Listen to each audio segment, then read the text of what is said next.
Ken Hill Coaching. And once again, we're going to do another turn analysis in our crash and turn series. Today, we're looking at Laguna Turn 3, and Laguna Turn 3 came via a suggestion. So if you do want a corner or looked at or a crash looked at, submit it to kenhillpodcast@gmail.com, or you can leave a comment here as well. So awesome. Let's look at Laguna Turn 3. All right. Laguna Turn 3, pretty interesting corner. And let's actually start off with this view of it, and then we'll go to the next view. So I think what we see with Laguna Turn 3 is a couple of things. And a lot of it is pretty late crashes, typically on the brakes. And first of all, we need to identify sort of what's going on and why these things are happening, and then we're going to give you a way to fix it. So this isn't necessarily a standard 90-degree corner. And if you look at it, you go, oh yeah, it's just a 90-degree corner.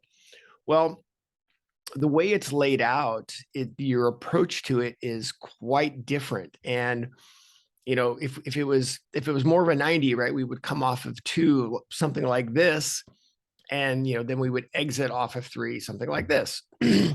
And instead, what ends up happening is you come off of 2, and you're actually going this direction, and then the bike needs to kind of get repositioned in this area before we can exit off the corner.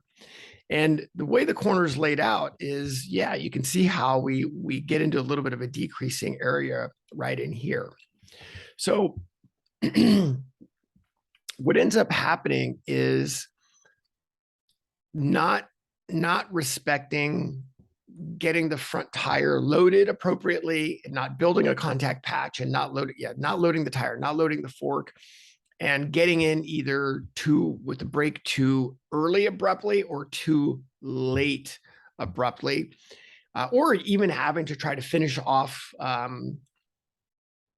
direction with the throttle, right? So you get done, you're braking early, and you're like, oh crap, I still have to turn here.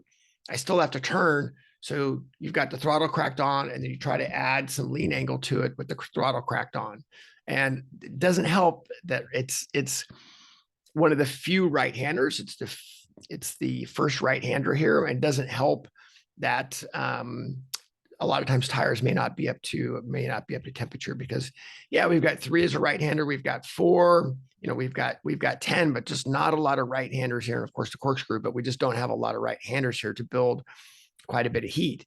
So you use the tire down here in 10, and then in 11, left-hander, then you got a big left-hander here, and we just haven't used a lot of the right side of the tire. So and a lot of it is your first flying lap, right? You're not typically coming out of the pits, because the pits, you're still blending in.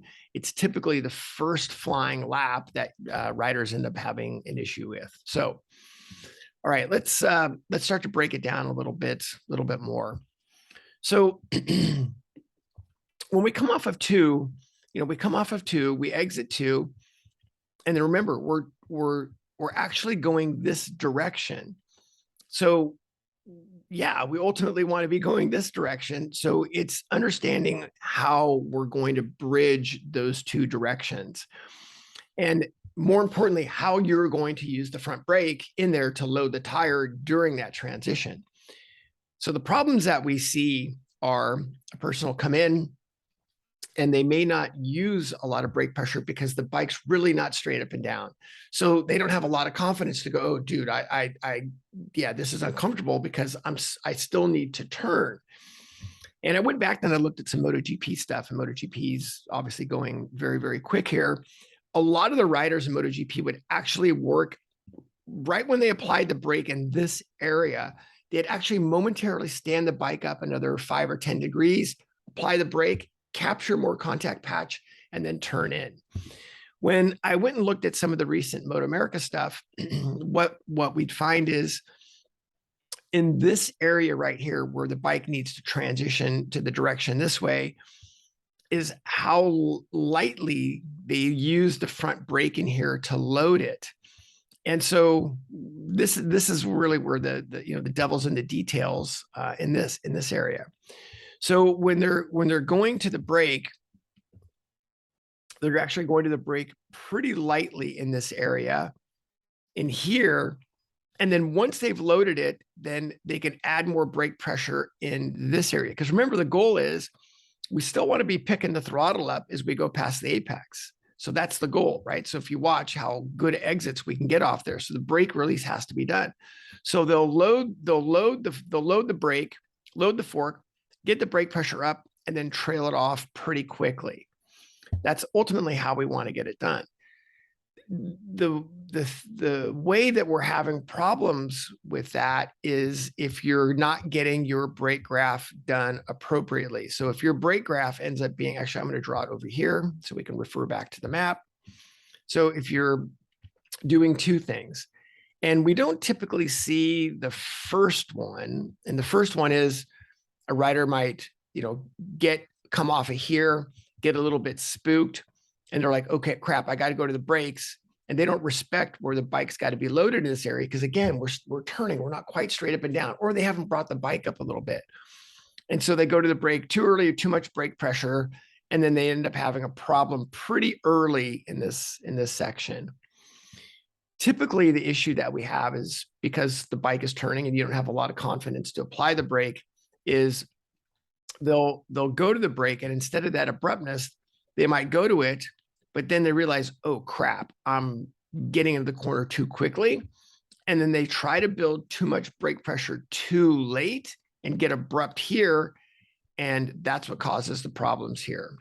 So yeah, it's a fairly diabolical corner. It's I think 3 and 4 are actually some of the hardest corners at Laguna for this reason. The brake timing is very important there. Notice what I said, brake timing. It's just not apply the brakes and go, but it's how you're loading that tire.